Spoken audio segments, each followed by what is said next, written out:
Hey, thanks for making it to Veterans Info Tap. I'm glad you made it. Major update as we go through all of the pieces of legislation out there. This one's on HR 6047, and it is putting money back into veterans' pockets in the way of, well, it took it away and now it's giving it back. Through the legislation, it hasn't passed and become law yet, but it is past the House. So this is most likely on its way to becoming law.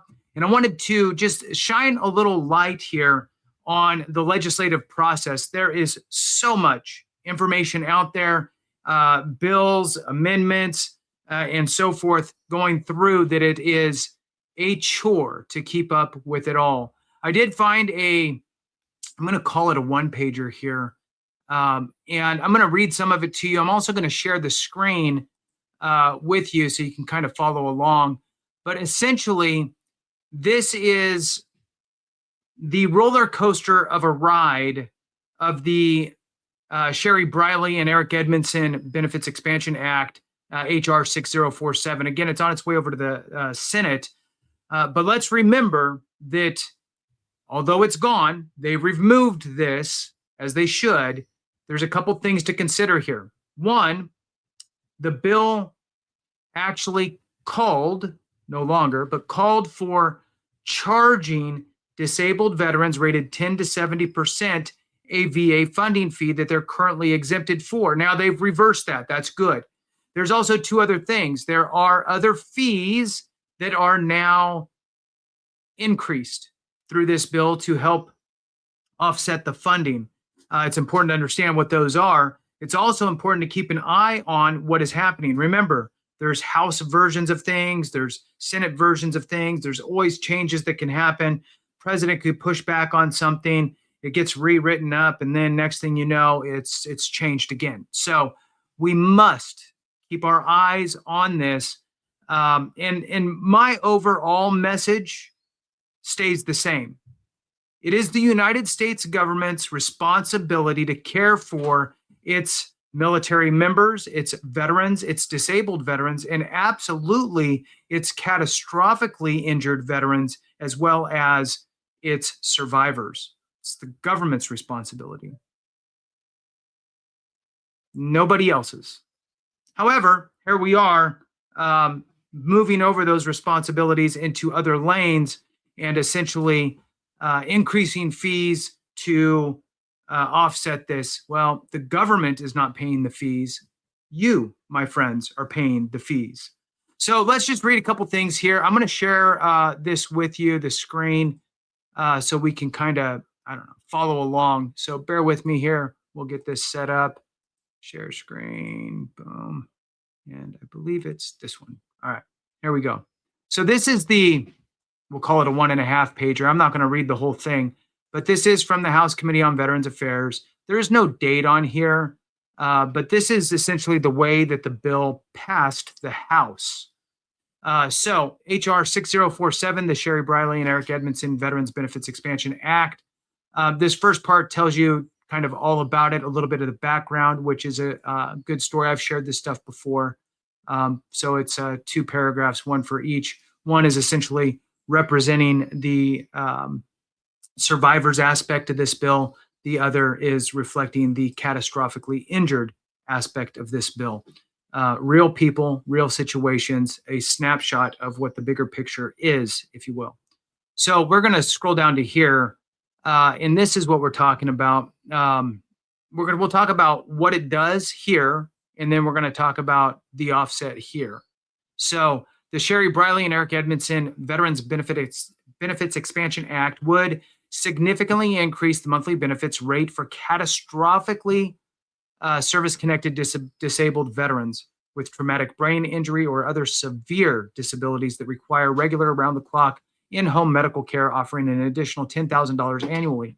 It would also raise the survivor's VA benefit, DIC, that's dependency indemnity compensation, by an extra 1.5% over 2 years, providing an extra couple of $100s to over 500,000 survivors.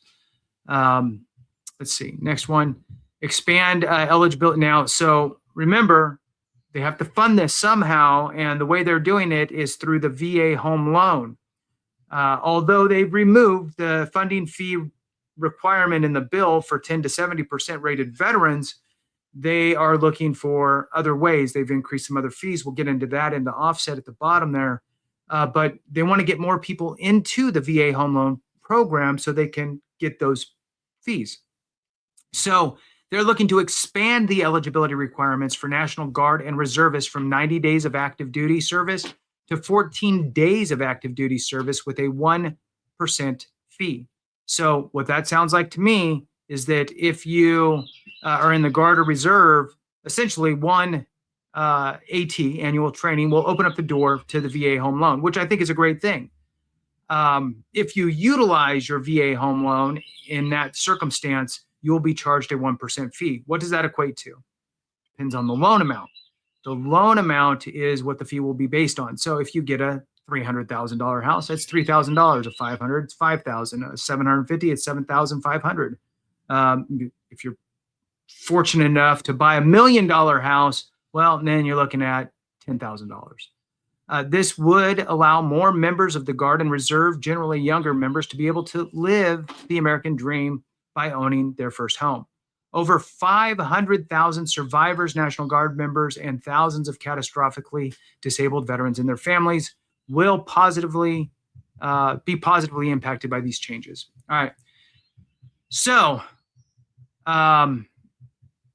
it's basically saying there has been, an ongoing effort for this type of stuff.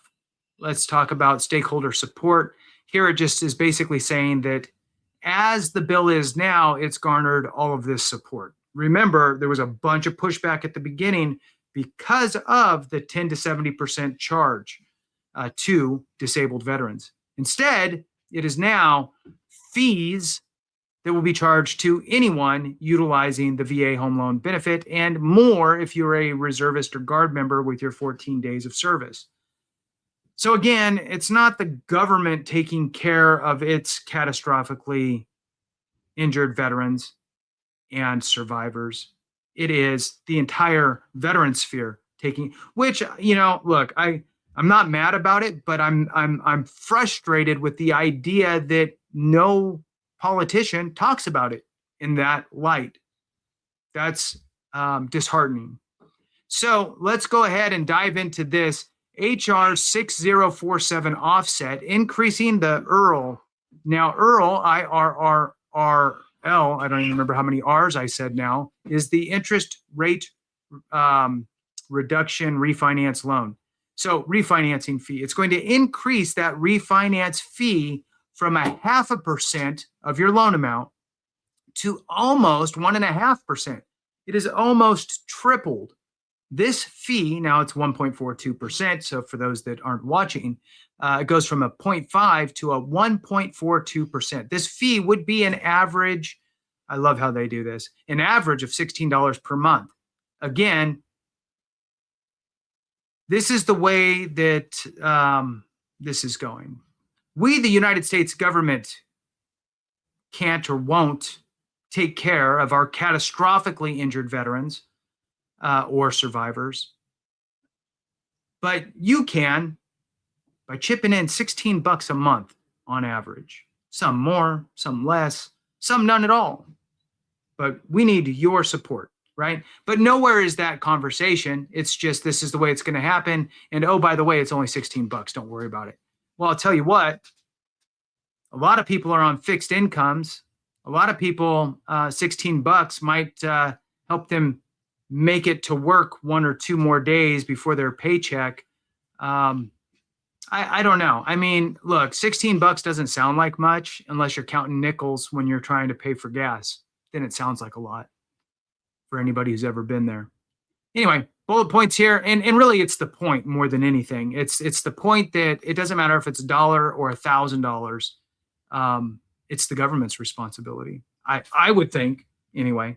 All right, so there's 4 bullet points here. Increasing the VA home loan funding fee for borrowers, including non-veterans who are assuming a current VA home loan, from 0.5% to 1%. This fee would be an average of $5 per month. Next bullet point, extend current home loan rates through the budget window on average $8 more per month for non-disabled veterans with 0% down. Next one, expands VA home loan eligibility to Guard and Reserves 90 days to 14 days of active duty service with a 1% fee added. Extends current law by using the bipartisan pension offset used in previous bills such as HR 695 and Senate 201. So, look, all this to say is that veterans are still paying for this, just so you know. Thanks for watching. I appreciate you very much. Have a great one. And remember, if we don't take care of each other, something went wrong.